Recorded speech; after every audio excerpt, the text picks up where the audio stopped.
I should say I'm Nancy Kanwisher. I'm a faculty member here. And I'll talk for 20 minutes or so on some general background about the organization of the brain that we've developed over the last 15 years from work with brain imaging that forms the basis for a lot of the stuff we're doing on kids. I've mostly worked on adults, so that's what I'll talk about. And then Dilks over here will talk about some of the questions we're trying to look at with the kids. And then Rebecca will talk about some of her work on probably the coolest part of the brain. There are not very many people here, so feel free to butt in and ask questions. None of this stuff, at least none of the stuff I'll talk about, is that fancy and complicated that there's any excuse for leaving me behind. So if you don't know what I'm talking about, raise your hand or shout. I read an article in the New York Times today about death by PowerPoint. I started thinking, oops, but I'm very much in the habit, so pardon me. Hopefully I won't be too deathly. It was sort of about how deathly military PowerPoints are. So I immediately said to myself, well, that's just military PowerPoint talks. I don't know. Anyway, so this is the team in my lab, and you can see some of the people who are involved in scanning kids here. This is Ale, my lab manager, Kenny Coldewin, who's been very involved in this project, Josh right above, and Sarah, who's right here, and who am I leaving out? Danny in the way back, who will be talking next. So I'm going to start with the ancient history of the questions we're asking. And this starts way back in the 1700s with the Viennese neuroanatomist, Franz Joseph Gall. And he had two really big ideas. The first was that the brain is the seat of the mind. And the second one is that they're distinct mental faculties or mental abilities, each of which lives in a different part of the brain. So those were two real biggies. He could have made a whole career out of that, and he'd still be famous today for just that. In fact, he should have quit while he was ahead. But he didn't. He really wanted to know what were those mental faculties and where were they in the brain exactly. And back in the 1700s, the methods weren't so great for doing that, so he did the best he could. And he invented the infamous method of phrenology, which you may have heard about, where you feel for bumps on the skull and you try to make the assumption that where there's a particularly big bump, that corresponds to a piece of brain underlying that will be correlated with that person's particular mental abilities. It's an idea. From this method, he came up with 27 different mental faculties. My favorites are amativeness, veneration, filial piety. There are lots of funny ones on here. So people love to diss Gall, even though in many ways, conceptually, he was the founder of our field.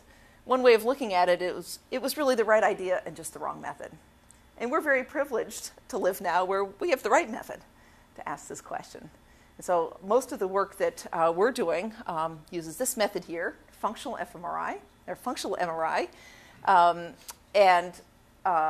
Functional MRI is just like regular old MRI. These machines that probably most of you have seen in hospitals, there are thousands, maybe tens of thousands of these around the world. But there were two key advances that were made by some brilliant physicists. I had nothing to do with these advances. I'm just the happy beneficiary. First, they figured out how to take the pictures really quickly. So it used to be that you'd stick a knee in the scanner and it would take 45 minutes to take maybe 10 pictures of the slices through your knee. These guys figured out how to take those 10 pictures in a second or two, right? So that's one major advance. The second advance is even cooler. They figured out how to take pictures that show you not just the density of tissue, where the bumps and folds and holes and wrinkles are in the brain, but where the activity is. So the basic idea is this. If there's a part of the brain, say right here, that gets very active when a subject does a task, that increases blood flow to that region because neural activity is metabolically expensive, and those neurons need extra blood to supply them with oxygen so that they can fire. And it turns out that actually the blood flow more than compensates for the oxygen use. So there's this weird thing about the fMRI signal that it's backwards. It actually reflects a decrease, not an increase, in deoxyhemoglobin relative to oxyhemoglobin. Doesn't really matter. The point is that oxygenated and deoxygenated hemoglobin are magnetically different, and it's that difference that we pick up with an MRI scanner. So if I lost you in there, doesn't matter. All that matters is neural activity, brighter image on that, brighter patch on that part of the image of the brain. Okay. So this is a truly magic device. It enables us to ask all kinds of interesting questions. So we can return to the kinds of questions Gall was interested in and ask, are there specific bits of brain that do different things? And if so, what are those specific things that they do, and where are those bits in the brain? Okay. So when I first started doing functional MRI, I thought we'd give this a whirl, and I gave myself an easy test by looking for something for which there was really excellent prior reason to think it was in there in the brain, and that's the case of face recognition. And the reason we thought that there'd be a special piece of the brain for face recognition, actually there are many reasons before we did any of this work. One is that we recognize faces in a very different way from how we recognize objects. I'll show you an example of that in a second.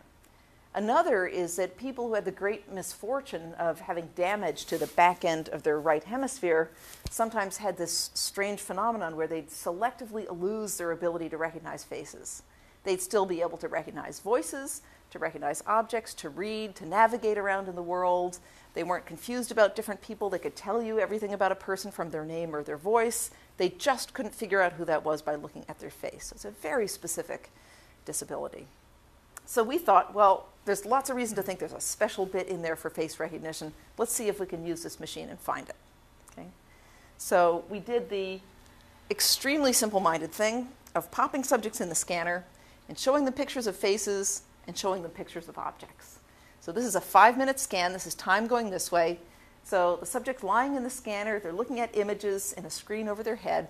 And first they stare at a dot for a while. Then they see a bunch of faces come on for a while. Then they stare at a dot, then they see a bunch of objects, and so forth.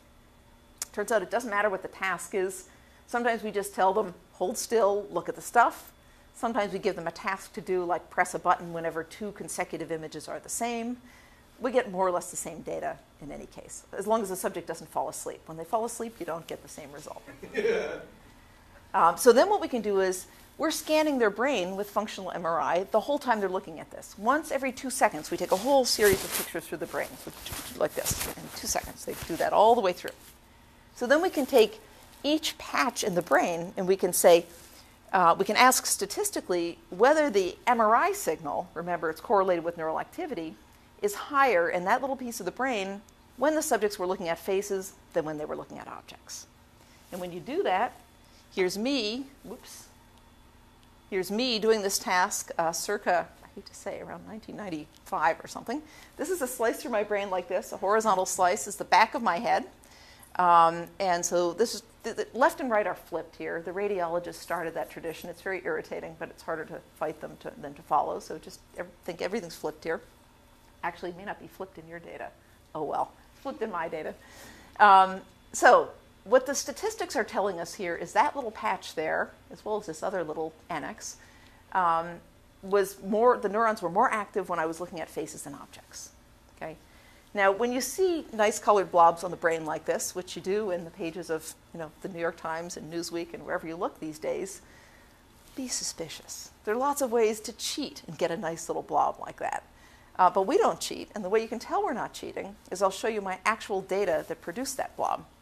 And here it is. So this is now the average MRI signal from that part of the brain over this experiment. And you can see, no math, no nothing, just eyeballing the data, you can see that the signal's higher during the times I was looking at faces than during the times I was looking at objects. You can also see it's higher when I was looking at objects than when I was staring at a dot, something my colleagues love to hassle me about. But the main point here is there's a substantially higher response to faces than objects. Okay, everybody clear on what's shown here? It's pretty simple. Okay, so it's tempting to look at that and say, wow.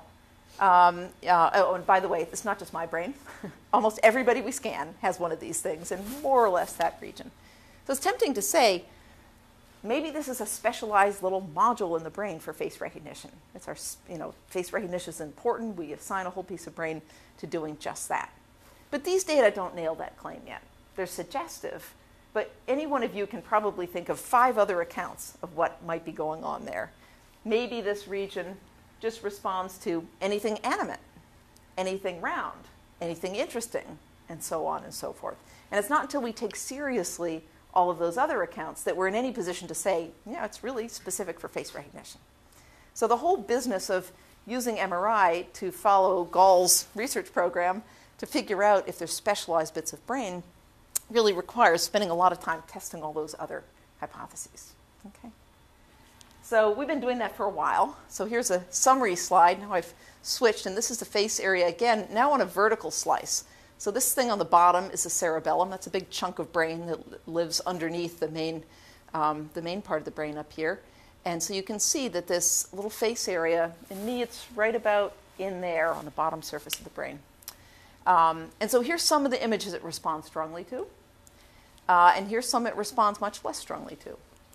So raise your hand if you can tell what this image is of right there. Okay, one person plus somebody who knows, 1.5. Okay, raise your hand if you can tell what this image is of right there. Okay, so if you didn't get it, it's a face in profile, eyes, nose, mouth. Okay, this is the same image, it's just upside down.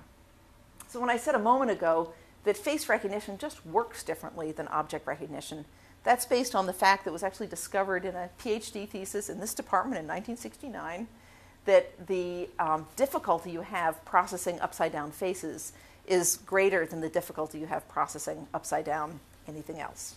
Okay? And so you can see it right here in an extreme case with these images where often you can't even tell that's a face at all. Okay? So that's useful for us because I have all these colleagues who study vision, and they're very serious about the precise characterization of the visual properties of the image. How bright is it, and what is the spatial frequency composition, and all this other fancy stuff. And they want to say, well, your face area isn't really responding to faces, it's responding to one of these other fancy things. And I can say, nope, this is the same stimulus. All I did was tip it upside down, and the response goes down by almost a half. Okay? So that's the kind of enterprise you're in to claim that there's some special part of the brain. Is that more or less clear what's going on here? Okay. So as I said, this bit was fun to see, but not a real surprise. We had all these reasons to think it would be in there. But the next bit we found was a total surprise. And this is a region we call the parahippocampal place area. It's in a piece of the brain called the parahippocampal gyrus. And here's another vertical slice through the brain. Again, the cerebellum at the bottom, and it's these two little pink blobs right there. They're roughly kind of straight in about there, also on the bottom of the brain on both sides. And this region, amazingly, responds to images of scenes and places. Anything that has a spatial layout of a place you could be in.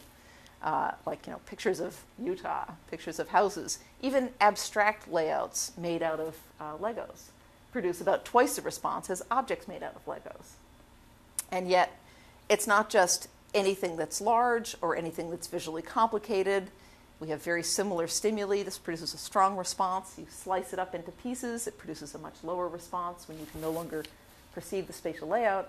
So this region really seems to be specialized for something about perceiving the shape of space around you. We think that probably has to do with the fact that we use the shape of our environment to know where we are when we're navigating around in the world. So the next region we found, our most disreputable, is the extrastriate body area. On me, it's about here, on the outside surface of the brain. And this region, amazingly, responds to all kinds of different pictures of bodies and body parts. So arms, whole bodies, stick figures, silhouettes, all these things produce a very strong response. Even though you can see visually, they're really quite different from each other. And my favorite control is if you take a stick figure of a body and you just move around a few line segments, it's visually very similar, but it's no longer a body, and the response in that region of the brain drops by about a half. So what we have here is 3 regions that respond, each of them very specifically to a single category of stimuli. These things are found in more or less the same place in pretty much every normal subject. We can pop any of you in the scanner, or your kids, as we do, and find these 3 regions in about 15 minutes of scanning. So their very existence raises a whole heap of questions, of which I'll just briefly talk about a few. And then Danny will tell you what he's doing looking at these regions in kids, and Rebecca will tell you about another even cooler region. Okay? All right, so first question, actually, Rebecca, you could pass these out. First question we're going to consider is, let's think about that face and place area. What are those things doing? Are they responding whenever there's a face image on your eyes? Is the face area responding whenever there's a face image on your eyes? Or is it responding when you have a subjective experience of a face? Now, those things are usually the same. Usually, if there's a face image landing on your eyes, you are experiencing a face. But we can use a wonderful trick called binocular rivalry, which was discovered in the 1800s, to pull those things apart. So let me show you binocular rivalry. If you put on the glasses and you look at this image, first let me tell you what the glasses are doing optically. Close one eye, and you should see just a face or just a house.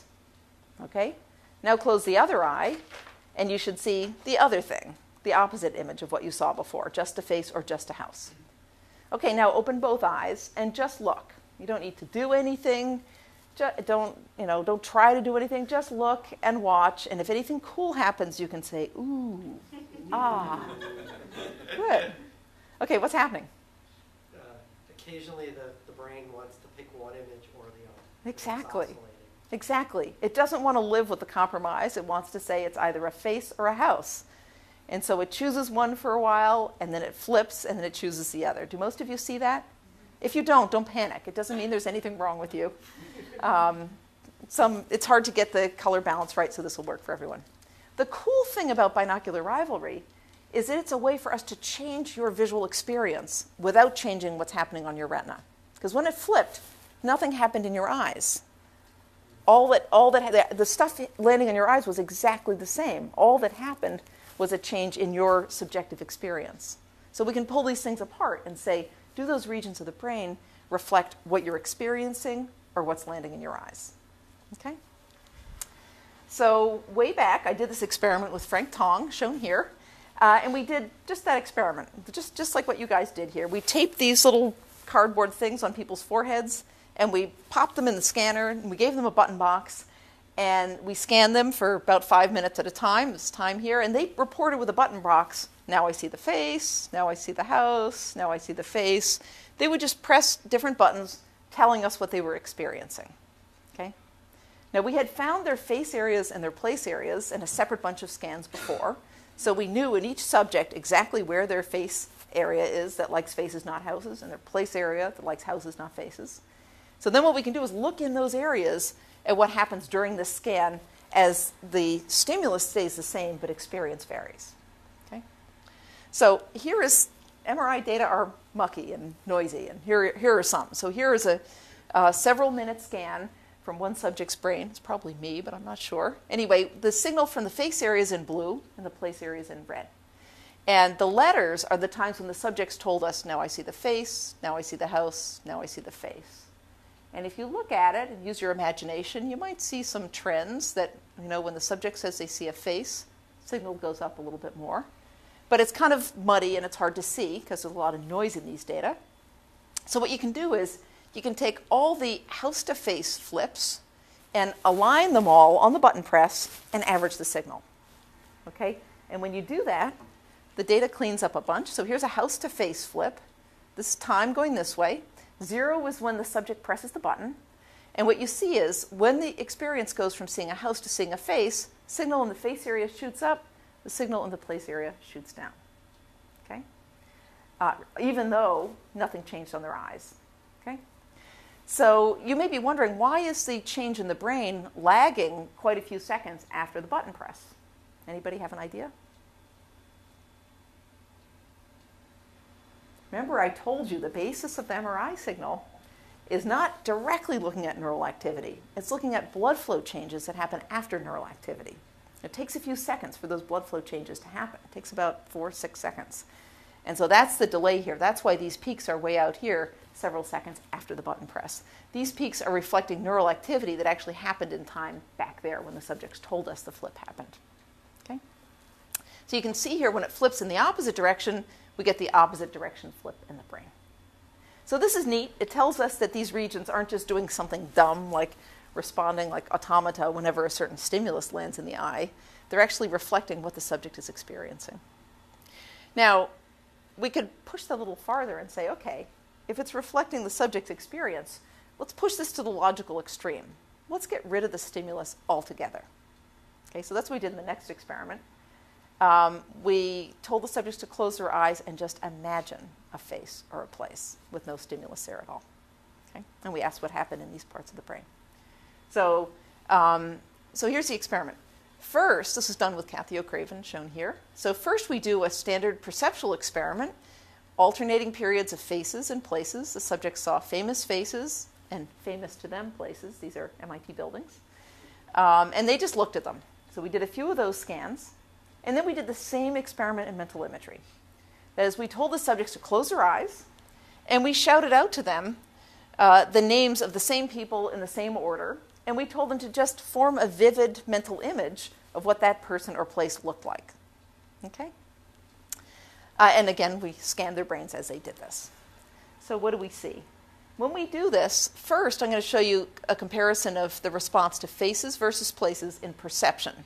So here it is now. This is a vertical slice through the brain. So this is this face area that I showed you before, bigger in the right hemisphere than the left, but present in both. So that's the face area. Question is, what does it do in mental imagery? And the answer is, it's still there. It's a little weaker. After all, mental images aren't quite as vivid as actually seeing a face. It's not quite as detailed or as rich, but it's similar, and you can see the very same part of the brain is active. When we look at the opposite contrast, what happens when you see places versus see faces? This is the place area right there, blazing in perception, and here it is in mental imagery, the very same place. Okay? So what this says is that these regions are driven not just by stimuli that come into your eyes. You can also drive them just by thinking, by imagining. And that's good because depending on how you count it, about a third of the brain, pretty much the whole back third of the head, is involved in vision in one way or another. So it's nice to be able to use that machinery not just to see, but also to think visually. Okay, I'm worried I'm going over. Are you watching the time? I might skip something. I don't know. Ellen, you want to watch the time? Am I? Okay. Okay, so next question. You may already be wondering, I talked about face, place, and body selective regions. What other bits are in there, right? When will this silliness stop, right? So with a postdoc of mine, we said, well, let's just try more or less everything we can think of here. So we scanned subjects looking at lots of 20 different categories of objects. And this is a kind of unconstrained experiment. How do you know which ones to choose? Well, you don't, so you just wing it. And we chose things for which you could tell a kind of evolutionary story, like spiders are scary, let's try them. Weapons are scary, let's try them. Tools are pretty basic, let's try them. Silly stuff like that. Flowers, that was because there's a line in one of Steve Pinker's books saying that a flower is a veritable microfiche of biologically relevant information. It tells you about the location of future food sources. So, who knows? We could try it. It's an empirical question. We can see if there's a special piece of brain for flowers. So I can summarize the results of this experiment pretty simply. In every subject, we found the face, place, and body selective regions, but we just didn't find selective regions for any of these other categories. Now, with any scientific method, particularly functional MRI, not seeing something doesn't mean it isn't there. It could have been smaller than we could detect with our methods. It could be interleaved spatially with something else so that the signals blur. It could be in one of those parts of the brain that just don't give a very good MRI signal, etc. But at least there are not loads of these. It's not like any old category you look for, you find one as big and robust and consistent as we find for faces, places, and bodies. There are at least a few others that have been found, though I'll tell you about one in a second, unless I should shut up soon. Okay, I'll be all right. And then Rebecca will tell you about another one. Okay, so are there other special bits? Well, there's a couple, but not that we found with that experiment. I think this is my last thing. How do these things get wired up in the brain in development in the first place? How does the brain know to put a face area there, and a body area there, and a place area, well, underneath and in? I wish I knew the answer to that question. We don't yet know. But I'll tell you a couple little glimmers. So first, just thinking about it, genes are important in everything, and you can't wire up a body or a brain without a major role of genes. So it's clear they're going to do something. The question is how specifically do genes specify regions of the brain with this kind of selectivity? Of course, experience is also important. We know that lots of aspects of brain organization are affected by experience, but again, do you only get a face area if you have a lot of experience with faces? Who knows? So this is still a very open, unanswered question, but I'll tell you quickly about two little bits of, actually I'll skip over one. I'll just say, I'll give you one example. This is a guy who did his PhD in my lab and who's now back with a Fulbright visiting. And he did a wonderful study in his lab in China last year where he tested a bunch of twins. He found pairs of twins who are identical and therefore have the identical genes, and pairs of twins who are fraternal twins and who share only half their genes. And what he showed is that pairs of twins that are identical are more similar in their face recognition abilities than pairs of twins that are fraternal twins. And that tells you that there's a role of genes in specifying face recognition ability. With other experiments, he showed that it's not just general IQ. In fact, delightfully to me, because I'm bad at face recognition, there's no correlation at all between IQ and face recognition ability. And that's what you'd expect if there's just a whole separate piece of brain that does that. It's a separate process. It has nothing to do with the rest of your intellect. Yeah? Do good face recognizers have a bigger... Oh, it's a great question. Wouldn't you think so? Or is it more Wouldn't you irrigated think with so? blood vessels or something? Or? It's a great hypothesis. I would love if that were true. We've been looking at that for a while, and we just haven't seen it. Which, again, doesn't mean it isn't there and we haven't screwed up or something, but it certainly isn't a really obvious effect. So people are now looking at other kinds of less direct things. Well, maybe it's not just bigger. Maybe the size has to do with something like maybe the number of people you know. I mean, it's a silly hypothesis, but it might be true. We're trying to figure out how to test that. But it may be something more subtle about it that determines how well it works, right? Like what exactly are the circuits in there, or exactly how well is it connected to other areas? So this is something we're dying to answer and don't yet have a good answer for. But especially because this experiment tells us that there are very substantial differences in people's face recognition ability. There's something about their brains that are different. And one would guess that this region has something to do with it, but we haven't found exactly what. Okay, I'm going to skip over. There are other fascinating lines of evidence that also implicate genes, specifically in the face area. None of them quite nail it. They're all just suggestive and cool. And I'll just mention one experiment and then stop, and that is to show that experience also is really critical. And one way to look at that is it's hard to raise kids. You guys wouldn't like it if we said, okay, can we borrow your kid for a few years and not let them see faces and see what happens to their face area? That's not cool.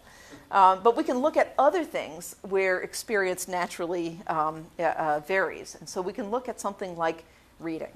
Okay, so people have only been reading for a few thousand years. And that suggests that if you have brain specializations for visually recognizing words, they're not likely to be genetically specified. They're likely learned. Okay, so we looked for brain regions for reading. And in fact, we found them. Oops, I skipped way ahead. Okay, so here is a region in the left hemisphere of 3 different subjects. It's tiny. It's about 1/10 the volume of the face area. And here is its response to words and consonant strings up there. Actually, it doesn't care if it's a word or not. It just likes letters. But it responds much less strongly to letters in an unknown orthography, in this case Hebrew. Our subjects didn't read Hebrew. Or Chinese. They also didn't read Chinese. Much less to digit strings and stuff like that. So it responds to letters in people who know how to read those letters. And that's suggestive that this thing must have been wired up by experience. But it doesn't nail it. So to nail it, you need somebody with different experience to show that the response is different. So then we found people who read both English and Hebrew. And everything is the same except the response to Hebrew, which shot up like this. And that shows that the pattern of response in this part of the brain is determined by that subject's experience. If you've learned to read that orthography, this piece of brain responds strongly. So that's at least one piece of evidence of how experience can shape the selectivity of these different parts of the brain. So they're both roles of genes and of experience doing rather specific things in different parts of the brain, but most of this story remains to be understood. And of course, a whole other angle on this is, when do these things develop? And that's one of the questions we're investigating right now that Danny will talk about. And I'll just say there's a huge expanse of fascinating questions that are largely unanswered, like why do some mental functions get their own private piece of real estate in the brain and others apparently don't? What's so special about those ones that do? Like, do we have highly specialized brain regions not only for parts of perception, like the things I've talked about here, but also for aspects of thought? And Rebecca will talk about that. Can these things move over if you have brain damage to one region? Can one of them redevelop someplace else? When we're walking around in the world, we're not just doing one of these things, we're doing a lot of these things at once. How do these things work together to produce our real-world cognition? Which of them are present only in humans and which are present in other primates? And so forth. There's heaps of questions left. So, I don't know, do we want to take questions or do we want to move on? What do you think? Okay, go ahead. Yeah, Danny, why don't you come up here and get ready for yours, and I'll take any questions if you guys have them while he's getting set up. Yes? I have a whole bunch. Okay, shoot. Well, have you looked at motion? Because instead of just an object, but like certain motions or flows, or, you know, one thing I'm thinking of, because I was just talking about this recently, I've read a few chapters of the Steven Pinker about how we use language about various physical aspects of how we approach the world. And yeah, it's great. Me, that would be very much how Absolutely. the brain is. Again, like faces and things are programmed into think something coming at you or going away. Yep, absolutely. So motion is a hugely important visual cue for all kinds of things, right? If I do like that, it's hard not to look, right? So motion attracts attention. Motion carries all kinds of enormously useful information for us. As you said, when things are coming towards you or going away, you can recognize objects by their characteristic motion. If you just stick little lights on them and people walk around in the dark, you can tell if it's a man or a woman walking. You can tell their mood. You can tell all kinds of things just from the motion. And indeed, there is a part of the brain called MT in this country and called V5 in Europe. I don't know why, but anyway, it's somewhere right in there. It's near the body area, right next to it. And it responds more strongly to moving than stationary things. And it seems to be quite specialized for motion. But we're also discovering in our own work, as Danny will mention, we're using movies, which mostly we decided to use. This was Rebecca's idea, because we thought it would be more fun for kids to watch movies than to look at static pictures. So Rebecca and some colleagues of ours made these wonderful movies that Danny will show you. And we discovered, somewhat to our surprise, that the movies just produce much stronger responses than stills. And there's some parts of the brain that respond pretty much only to movies of faces and practically not at all to snapshots of faces. And we think that's pretty cool. And we're actively investigating it right now. So motion matters in all kinds of ways. I have a few others. There was, when you were showing how the going between the house and the face, is any of that related to, this is from many years ago, too many years from school, I know there's something where the neurons, I forget the term, where they get bored. They adapt, yeah. They adapt, so is that related to that? And that the changing between the two eyes? Yeah, so there are a lot of theories about binocular rivalry and when those things switch and why they switch when they do. And one of the standard theories is that indeed neurons adapt. And you can show adaptation with functional MRI, with other methods. And so it's at least a plausible account that those neurons fire for a while and adapt, and that enables the other neurons representing the other stimulus to take over. And does that change over time if you stare at something too long? Absolutely. And you can see that all through the visual system. If you take motion, for example, I wish I had this demo. You don't have it on your computer, do you? It's called the waterfall illusion because it was first discovered by, I forget, some vision scientist who was staring at a waterfall for a long time. And he looked away from the waterfall and the whole landscape was going up, right? And the idea there was the neurons that signal motion in this direction were tired out and they're kind of in competition with the ones that signal motion up, leading a net signal up. Kind of like the various color things you've seen. Yeah. A lot of color adaptation is in the retina, in the photoreceptors in the retina, but not all of it. There's also some that happens in the cortex and some regions of brain that are involved in processing color as well. Another question I had, sorry. Let's take one more and go on, yeah? Okay. Is the, how much difference is there in the areas between people? I mean, are they within a few percentage of usually the same region or vastly different? In size, there's quite a variation in size. The position and shape is very stable. So I've been scanning my face area for over a decade, and it hasn't budged as far as I can tell. It's really stable. I mean, I keep saying this. I don't know if it's true. I think if these guys gave me images of 10 different brains with just the activation pattern, I could pick out my brain based on the position and configuration of my face area. So those are there's a lot of it that are very stable individual differences. But this question that this guy asked a moment ago of which aspect of that is related to your face recognition ability, we don't know yet. Active when a subject does a task, that increases blood flow to that region because neural activity is metabolically expensive, and those neurons need extra blood to supply them with oxygen so that they can fire. And it turns out that actually the blood flow more than compensates for the oxygen use. So there's this weird thing about the fMRI signal that it's backwards. It actually reflects a decrease, not an increase, in deoxyhemoglobin relative to oxyhemoglobin.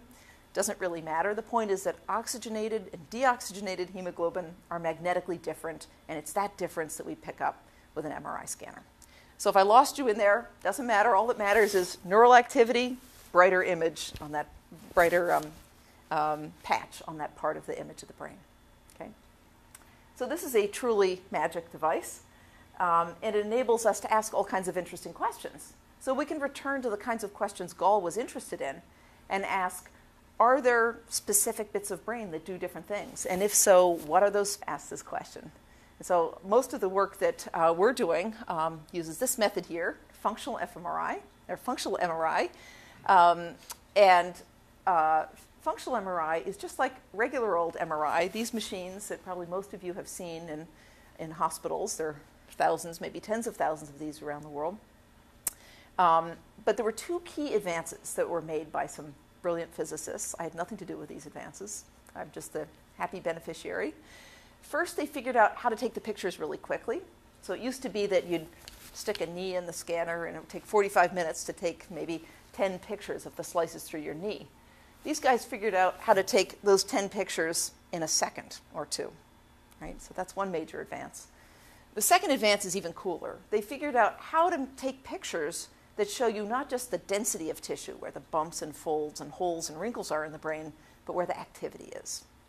So the basic idea is this. If there's a part of the brain, say right here, that gets very... So, pardon me, hopefully I won't be too deathly. It was sort of about how deathly military PowerPoints are. So I immediately said to myself, well, that's just military PowerPoint talks. I don't know.